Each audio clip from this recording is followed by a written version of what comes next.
I woke up choking on the acrid smoke of my own funeral pyre, but it wasn't fire.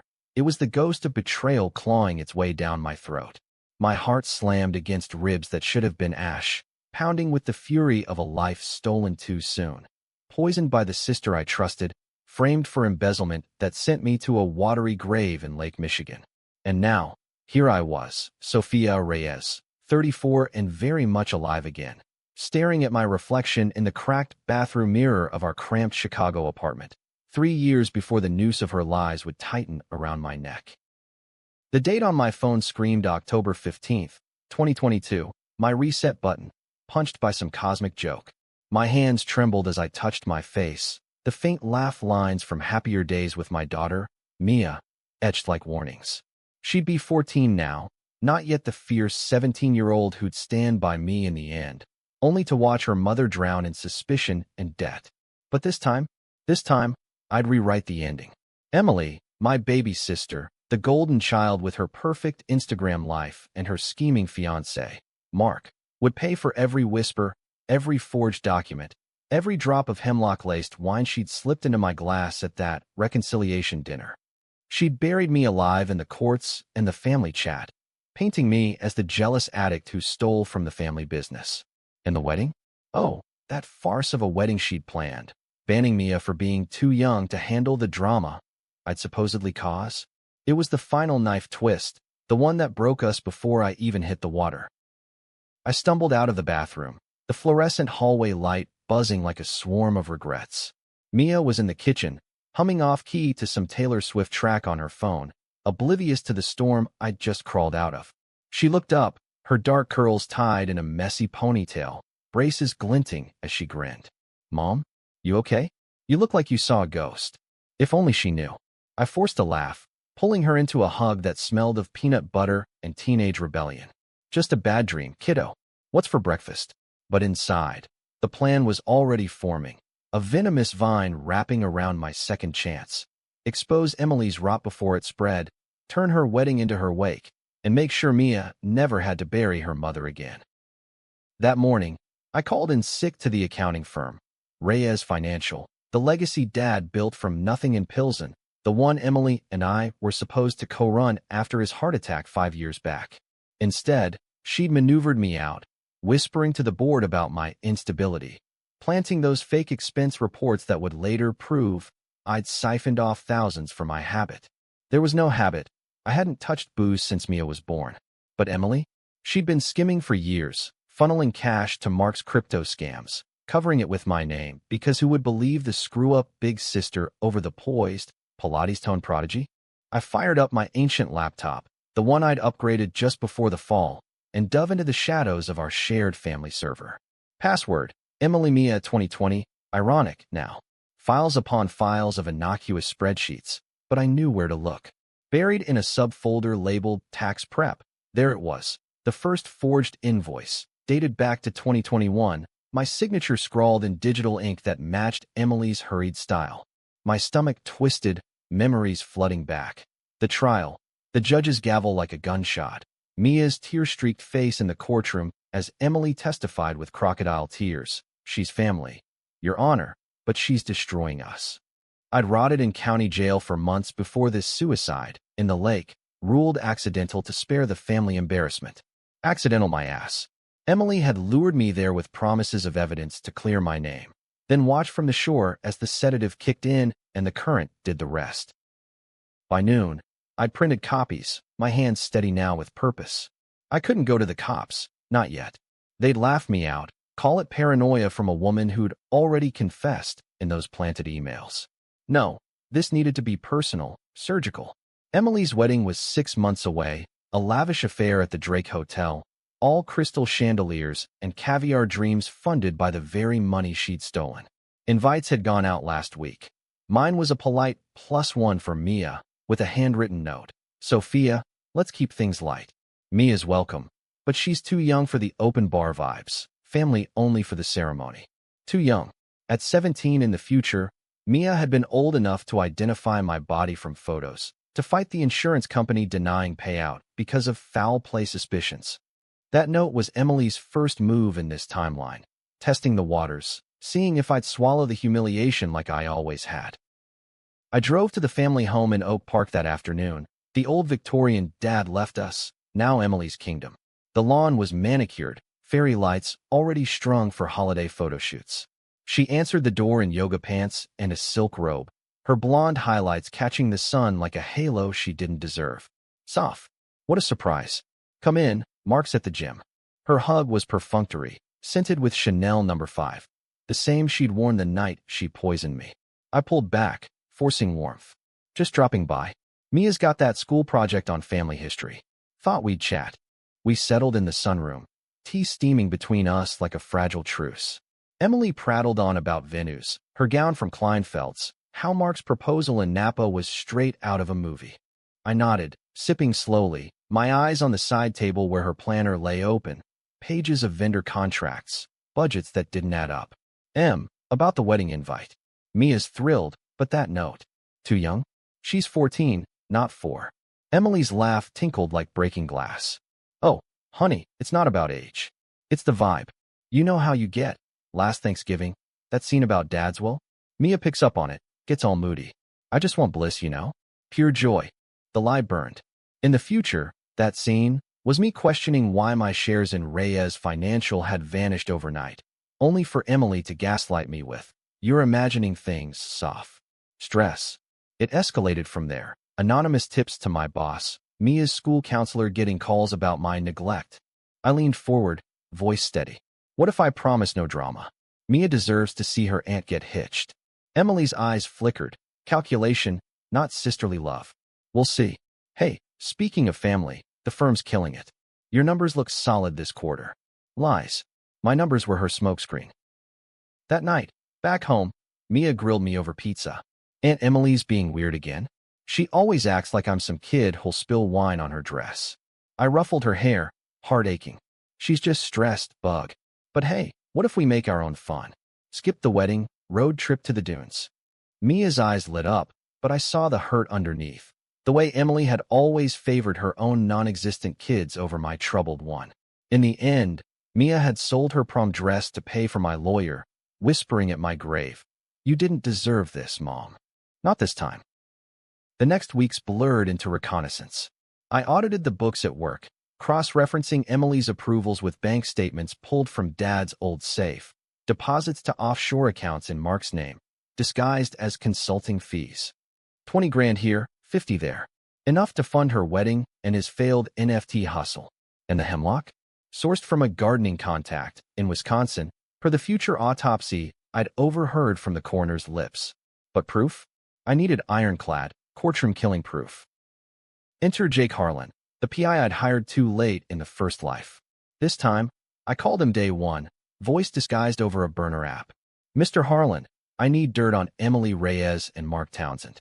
Financials, affairs, anything that screams fraud."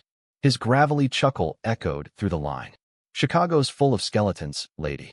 5 grand up front."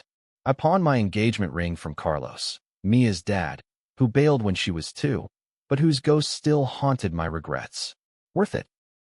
Harlan's first report landed a week later. Photos of Mark at a strip club in River North, Emily's credit card swiped, emails between them plotting to phase out Sophia from the firm, citing my erratic behavior as pretext. Erratic? That was the affair they covered up. Emily sleeping with our CFO, Todd, to secure votes for her promotion, then blackmailing him into silence. I'd found out too late, confronted her, and boom, framed. Thanksgiving loomed like a guillotine.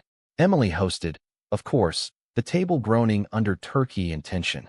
Mom, frail in her wheelchair, patted my hand. "Sophia, dear, Emily says the firm's thriving. So proud of you girls." I smiled through gritted teeth, passing the cranberry sauce laced with unspoken accusations. Mia fidgeted beside me, sneaking glances at her phone, texts from cousins about the wedding, exclusions already whispered. "NM, can I be a flower girl? Or at least help with photos?" Emily cooed. "Oh, sweetie, it's more for the littles. You're practically grown, college soon." Mia deflated, and I felt the old rage bubble. After dinner, as plates cleared, I cornered Emily in the kitchen. "We need to talk. About the firm. Those transfers to Mark's Cayman account." Her face paled, then hardened. What are you on about? That's vendor payments. I slid a printout across the counter. Harlan's prelims. Try again. And Mia's invite? Fix it, or this goes public. She snatched the paper, crumpling it. Blackmail? From you? After all I've done, covering your screw-ups, keeping Mom from knowing you're drowning in debt. Debt she'd fabricated, loans in my name to hide her thefts. The slap came fast, her palm cracking against my cheek, echoing like the gavel. Get out. And take your paranoid ass with you. Mia's not coming. She's too young for your toxicity. Mia burst in then, eyes wide. Mom? What's happening? I pulled her close, tasting blood. Nothing, bug. Aunt Emily's just tired. But as we left, tires screeching on the snowy drive, I whispered to the night. Your move, sis. Checkmate's mine. Winter clamped down on Chicago like a vice, the windy city howling secrets through the L tracks as I plotted in the dim glow of my desk lamp. Harlan's full dossier arrived encrypted via Dropbox 2 days after Thanksgiving, a digital Pandora's box that confirmed every nightmare. Emily hadn't just skimmed. She'd laundered through fake charities, Mark's investments, a Ponzi scheme targeting immigrant families like ours, preying on the American dream we'd clawed for. Dad's legacy, built on honest loans to pills and shopkeepers, twisted into a noose for the vulnerable. And the affair? Todd, the CFO, dead in a car accident 6 months after I drowned. Emily's cleanup crew, no doubt. I burned copies in the sink that night, the acrid smoke a ritual, vowing not to repeat my first mistake, trusting the system. Cops, lawyers, they'd been Emily's puppets, greased by her charm and Mark's connections. His uncle was a state senator. Mine was a faded Polaroid of Dad at a Cubs game. No, revenge would be intimate, a slow bleed starting at the heart of her empire, the wedding. Mia turned 15 in December, her party a low-key affair at the local arcade, neon lights and skee-ball redemption, far from Emily's curated glamour. She blew out candles shaped like mustaches, giggling as I snapped pics on my flip phone. Mom, promise we'll go somewhere big next year? Like Disney. Her eyes sparkled with that unscarred hope, and I swallowed the lump. In the future, her 16th was spent in foster limbo, Emily too busy, with honeymoon plans to take her in. Bigger than Disney, kiddo. Vegas, Paris, the world. But privately, I stashed cash from overtime shifts, a war chest for the storm. Emily's radio silence broke with a certified letter, formal disinvitation from Mia, citing family tensions and inappropriateness for minors amid sensitive matters. Sensitive? Like the PI I'd tailed to her door, or the anonymous tip I'd sent to the firm's board about audit discrepancies. They'd launched a quiet review, fingers pointing at irregularities in her approvals. She knew it was me, had to be. The letter ended with a PS. Soft, get help. For Mia's sake. Rage fueled my runs along the lakefront, the same icy waters that had claimed me, waves crashing like accusations. How had I missed it? The signs were there from childhood. Emily, the pretty one, batting lashes at teachers for extra credit while I tutored neighbors for nickels. Dad's pride in her MBA, my practical associates dismissed as cute. But betrayal this deep? It festered from envy. Me, the single mom holding the family moral compass, threatening her facade. New Year's Eve, I crashed a bar in Wicker Park, nursing a virgin mojito, when Jake Harlan slid onto the stool beside me. Grizzled beard, trench coat reeking of Marlboros. You're a ghost, Reyes. Digging like that, you'll end up one again. I slid him another envelope, final payment. What else you got? He lit up, exhaling smoke rings. Enough to bury M. Mark's got a side piece, real estate agent in Lincoln Park. Emily knows, uses it for leverage. And the poison? Hemlock seeds, ordered online, alias Garden Goddess 87. Traced to her IP. My blood ran cold. Proof. He tapped his temple. In the vault. But lady, this ain't just theft. It's premeditated. You go public, it's murder one. Murder. The word hung, heavier than the noose of false charges. In my first death, they called it suicide, but Mia had screamed it wasn't. Bruises on my arms from the struggle Emily denied. Twist the knife. Expose too soon, and she'd flip it, paint me unstable. Wait too long, and the wedding sails on, Mia sidelined forever. Decision time. Controversial, the kind that splits families like fault lines. I chose the gray, leaked to the press, but anonymously, time for the bridal shower. Let the scandal bloom like black roses. January thawed into a slushy mess. Emily's shower at a spa in Gold Coast. All mimosa brunches and monogrammed robes for her bridal party of influencers and sorority ghosts. I wasn't invited, but Harlan's bug in her purse fed me audio, laughter trilling over my meltdown, toasts to fresh starts without baggage. Mia overheard me on the phone with him, piecing it together. Mom, is Aunt Emily bad? Like really bad? I froze, fork midway to my mouth over leftover lo mein. Honesty or shield? She's lost, bug. Making choices that hurt people. But we're okay. Stronger. She nodded, fierce. Then screw her wedding. Let's crash it. Make her sorry. Her fire ignited mine. We prepped like soldiers. I schooled Mia in self-defense via YouTube, kicks, blocks, the art of walking away tall. She devoured true crime pods, spotting plot holes in Emily's narrative. Mom, if she stole the money, why frame you? Jealous. Spot on. Emily envied my grit. The way I'd raised Mia solo while she chased validation in white dresses and white nights. The leak dropped Valentine's week.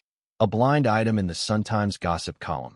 Heiress to local firm faces fraud probe amid nuptials. Emily's name redacted, but the details screamed. Offshore accounts, embezzlement whispers.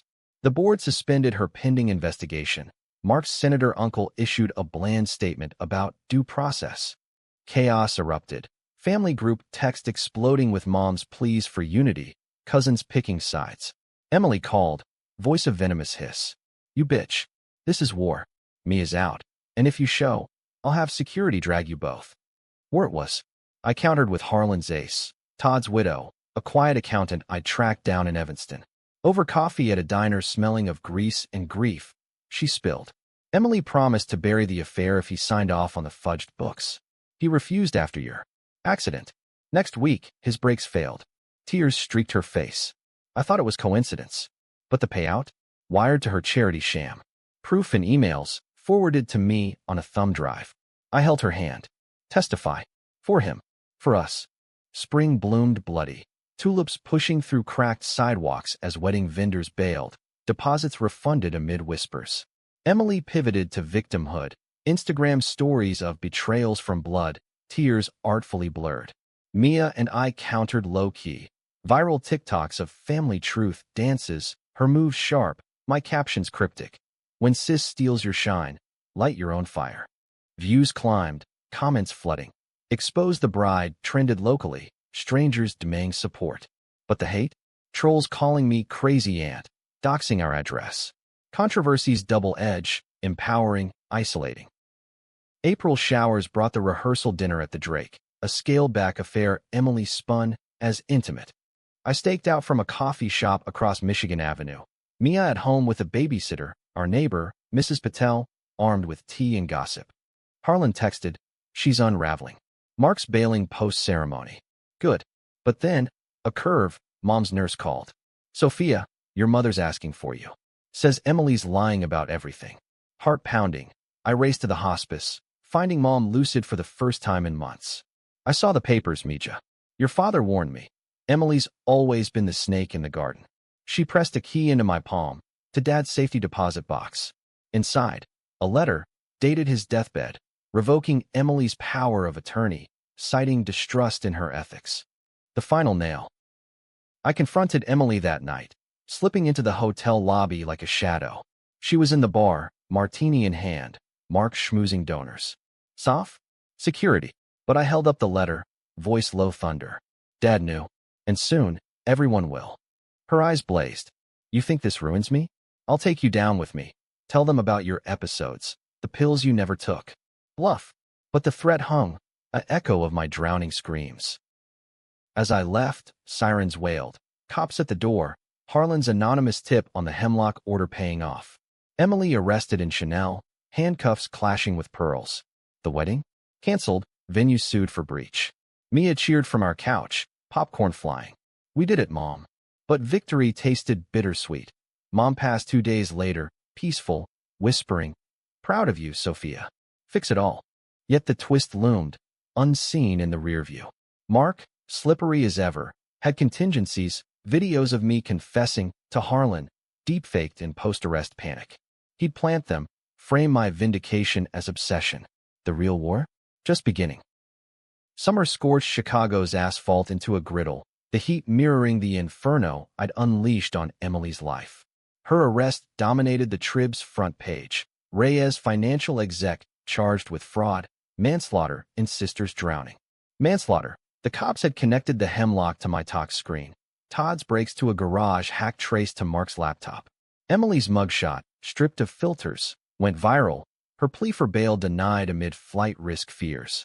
Mark vanished to a cabin upstate, his senator uncle distancing with pressers about family disappointment.